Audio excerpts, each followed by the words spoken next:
Hello friends, मेरा नाम नवीन। आज मैं आपको P4.8 outdoor LED video wall repairing करना सिखाऊंगा। प्लीज़ मेरे चैनल को सब्सक्राइब करें और पूरी वीडियो एंड तक ज़रूर देखें। ये 4.8 एलईडी मॉड्यूल है 500 बाई 500 का। इसमें मैंने ये बल्ब लगा रखा है और ये देखो, ये साइड में जो जगह है इस पर जो कोटिंग करी हुई है वो हम कोटिंग हटाएंगे। पहले ऊपर वाले बल्ब की, जो हमें रिपेयर करना है उससे ऊपर वाले बल्ब की कोटिंग हटाएंगे।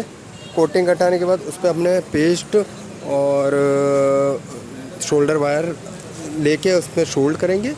शोल्ड करने के बाद मतलब उसका जो साफ़ करेंगे, उसमें जो कोटिंग लगी हुई है। उसके बाद हम शोल्डर वायर लेंगे। शोल्डर वायर लेने के बाद उस शोल्डर वायर को हम नीचे वाले पॉइंट पे पहले एक माइनस पे शोल्ड करेंगे। माइनस पे शोल्ड करने के बाकी के ऊपर वाले सेम उसी जिस पे हमने नीचे वाले पे शोल्ड करा है सेम पोजीशन ऊपर वाले पे शोल्ड करेंगे। उसके बाद ऐसे ही करके इसके 4 पैर होते हैं, उसके सेम 4 पैर हम ऊपर वाले पे शोल्ड करेंगे। आप पूरी वीडियो एंड तक देखिएगा।